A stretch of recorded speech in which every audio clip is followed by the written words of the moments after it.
Welcome to Binge Breakthrough, the podcast designed to help you finally break through the barriers that keep you stuck feeling out of control around food. I'm Master Certified Coach Jane Pilger, and I want you to know that no matter how long you've been struggling or what you've tried, food freedom is possible, and I'm here to show you how. After years of therapy, eating disorders treatment, restrictive diets, and reading all the books, I was still stuck in the on-again, off-again cycle of restricting and binging until I was able to see it all from a new perspective that changed everything. Each week, I will share the strategies, tools, and mindset that allowed me to overcome my decades-long battle with binge eating. Your journey to body trust starts now. Let's dive in. Hello, trusted listener. Welcome to episode 4 of Binge Breakthrough. I consider you a trusted listener because I trust that you are in the right place to learn something new today by listening to this podcast, including how to develop trust in yourself. I want you to start right now by setting the intention to take one idea or concept from this episode and put it into action in your personal life today. Remember, change only happens when you apply what you are learning. You can listen to podcasts all day long, but if you don't apply what you hear into your own personal life, change will not take place. So in episode 1, I shared a little bit about my story, and I talked about what I mean when I talk about binging. So if you haven't listened to that, I highly recommend that you go back and check that out. And in episode 2, I highlighted the 8 reasons why people binge, the 8 things that I see that are keeping people stuck in the cycle of binging. So that's episode number 2. And then in episode number 3, I gave you what to do about it. The 8 responses, the 8 answers to those 8 reasons why you binge. So if you haven't listened to those already, you can get that big picture overview by listening to the first 3 episodes of this podcast. And today what we're going to do is we're going to dive in to the very first reason why you might still be binging. And this topic is key to everything. That reason is shame and judgment over the behavior. So let's talk a little bit about shame and judgment. Shame sounds like this. It sounds like thinking I'm broken, or there is something wrong with me, or I'm a terrible person. Shame is very personal. We make it very personal that we are broken. We are wrong.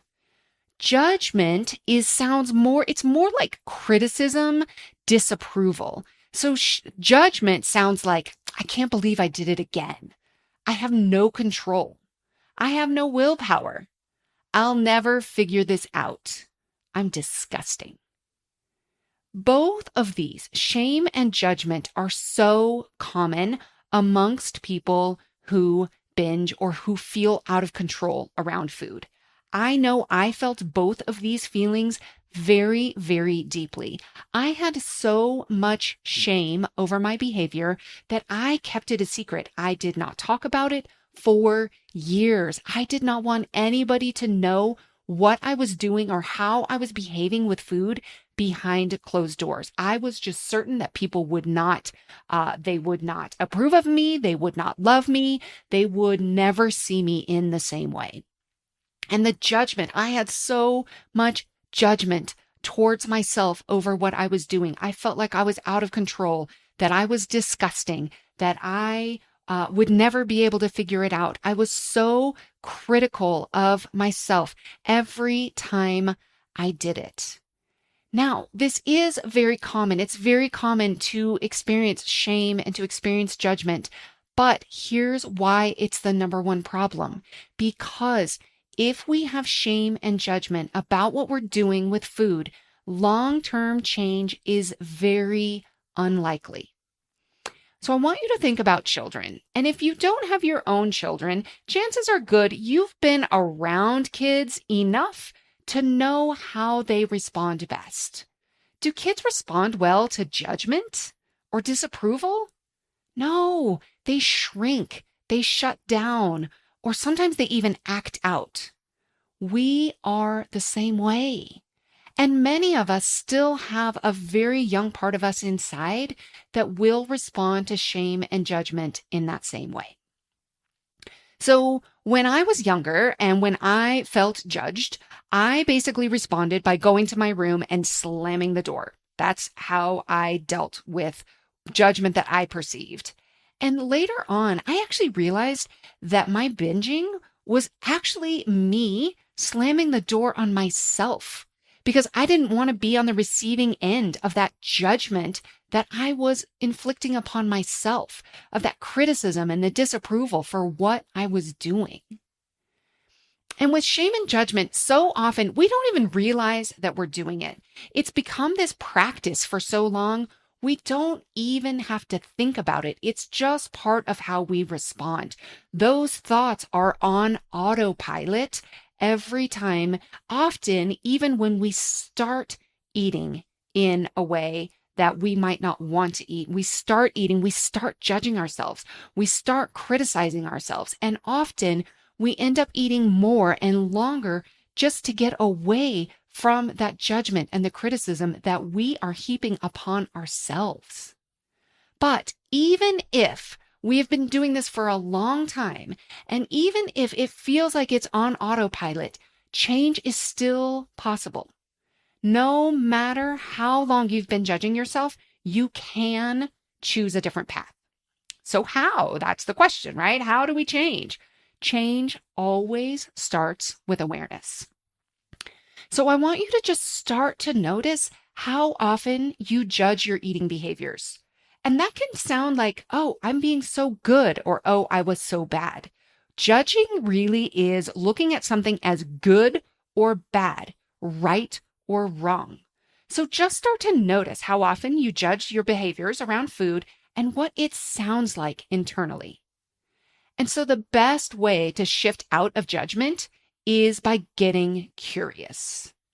And so this is where what we're going to do about shame and judgment comes in. So the number one thing that keeps people in the habit of binging, or in the pattern, I should say, of binging, is shame and judgment about the behavior.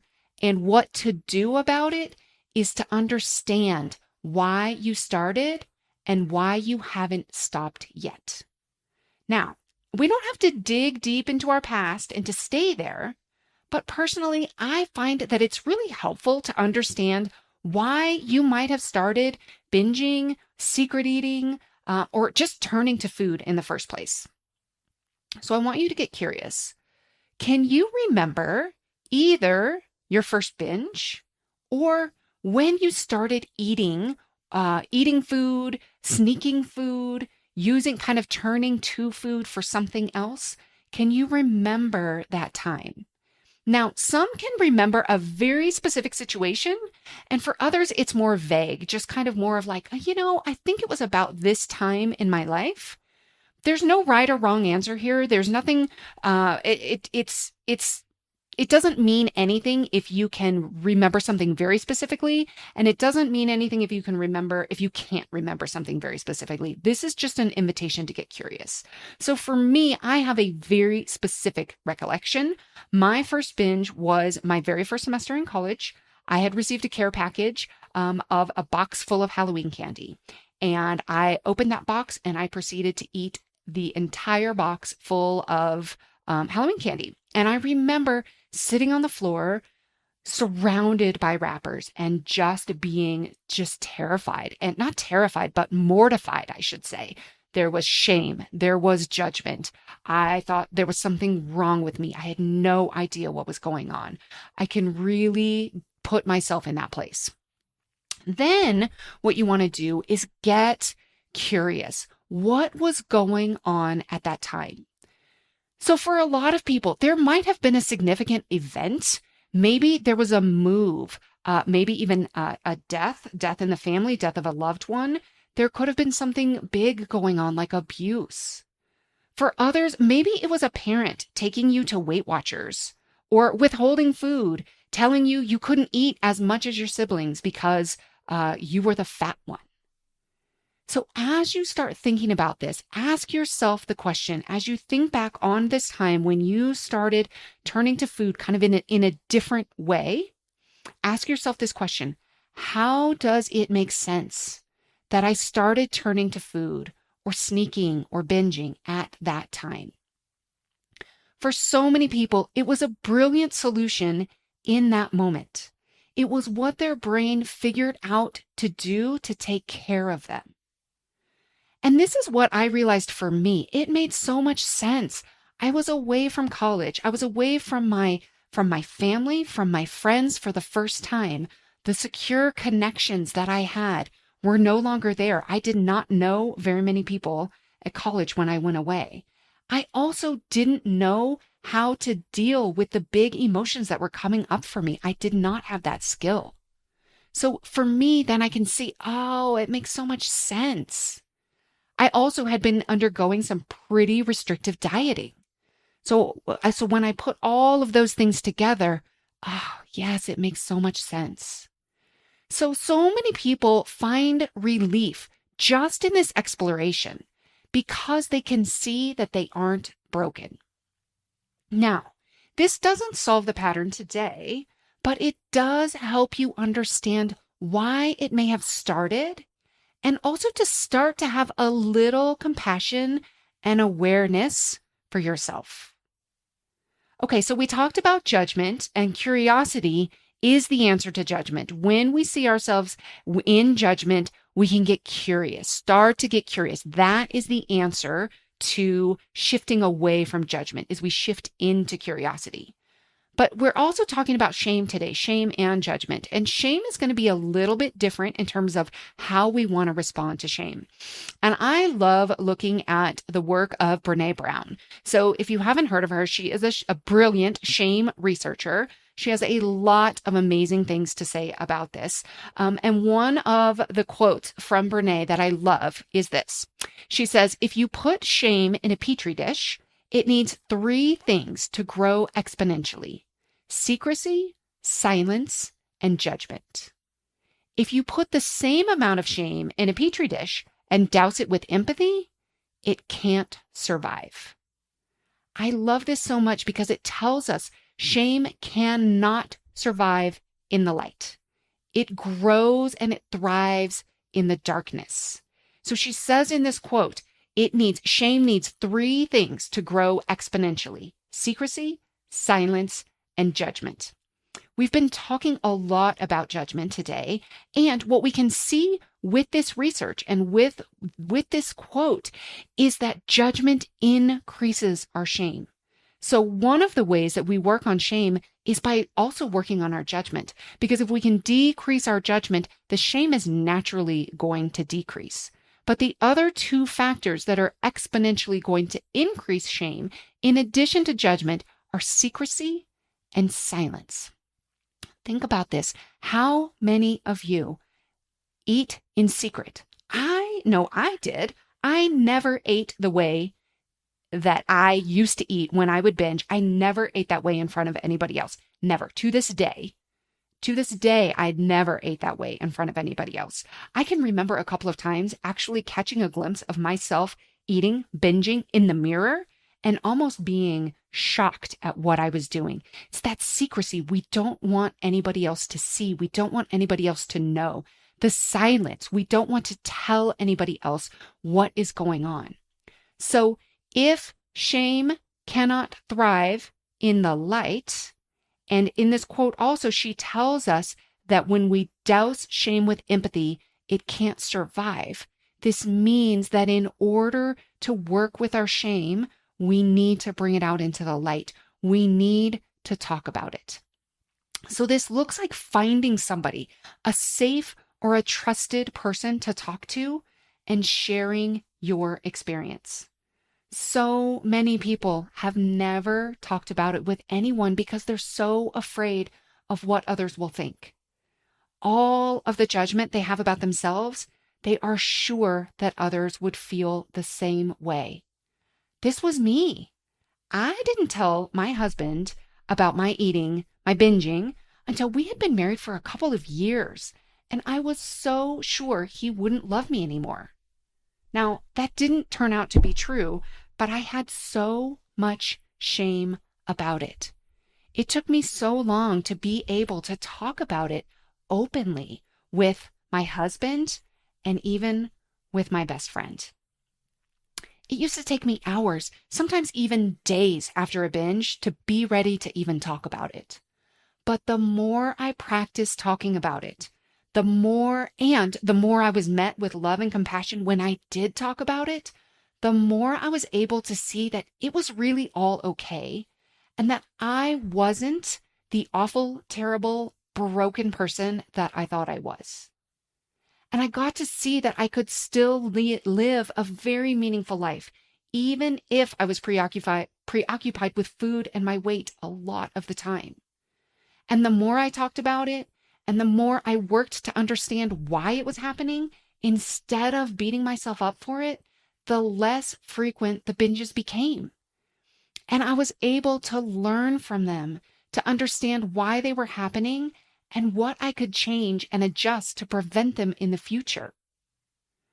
This did not happen overnight, and I am not here to tell you that I am now a magically perfect eater, because I don't believe that a perfect eater exists. But I am what I would consider to be a normal eater. I'm a peaceful eater.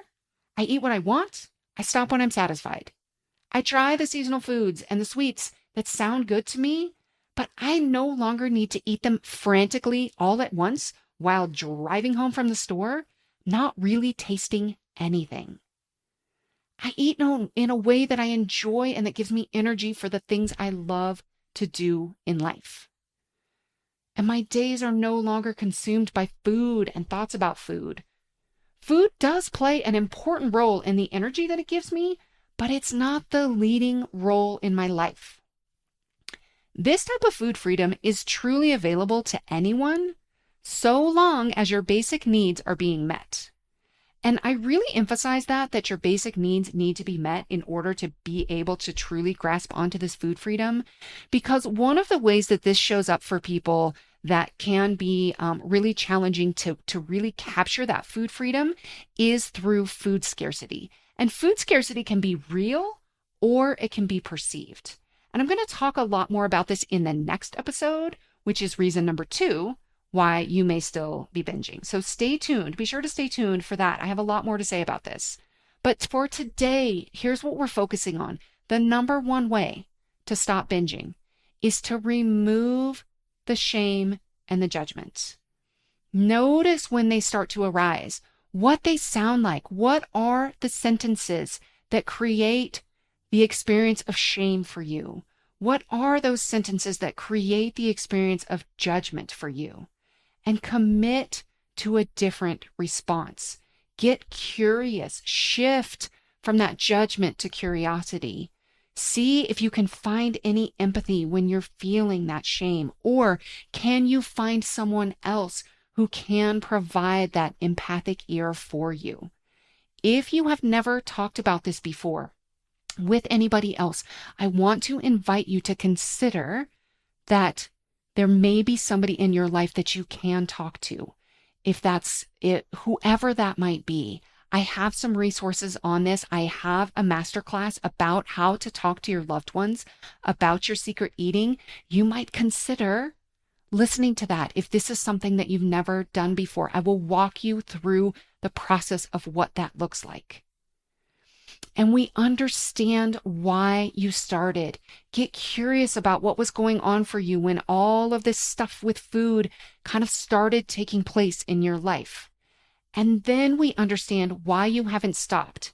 Now, you may not understand exactly why you haven't stopped just yet, because we are just starting this exploration in this podcast. The next several episodes, we are going to dive much deeper into each of the 8 reasons that I outlined in episodes 2 and 3 about why you haven't stopped yet. So keep listening so that you can further understand why you haven't stopped. But just this step today, if you're creating some more awareness, some more realization, some more insight about how it just might make sense why you started. Now, you may not have the answer right away. For some of you, you might be feeling a lot of relief already. You might have made a connection today that you never realized before about why you started. Some of you might also be thinking, I still don't know. It doesn't make any sense. I don't understand why. I just invite you to just keep the exploration and keep the curiosity open. Sometimes this comes to people right away. Sometimes it comes as we kind of open up our brain to the idea and open up to the curiosity. Sometimes we'll get just kind of new insights and new realizations over time. So you might find that even as you're just kind of thinking about this, maybe in a day or two, maybe in an hour or two, you might realize, oh, you know what? I didn't put it together before, but XYZ, this was kind of happening at that time. I wonder if maybe that could be part of the reason. Again, we're not solving today's pattern by looking at why it started, but we're understanding why it makes sense and how it makes sense so that we can start looking at ourselves in a different way. We can start removing some of the judgment. We can start removing some of the shame so that then we can really get to work on all of the other reasons that you might still be binging. This step alone can be crucial to your journey. And I want to say, I don't believe you can fully overcome binge eating if you don't remove the shame and the judgment, because it keeps you wanting to hide and it keeps you in that pattern. So in this podcast, together, we are breaking through your binge eating patterns, and this is step number 1. Tune in next week where we'll talk about the second reason you might be binging, restriction. I have a lot to say on this, so you won't want to miss it. I'll see you then. Thank you for listening to Binge Breakthrough. If you would like to dive even further into these concepts that will help you break through your barriers to food freedom, come to my next masterclass. I take the ideas you learn about on the podcast to the next level in a way you may have never heard before. Sign up at bingebreakthrough.com. I hope to see you there.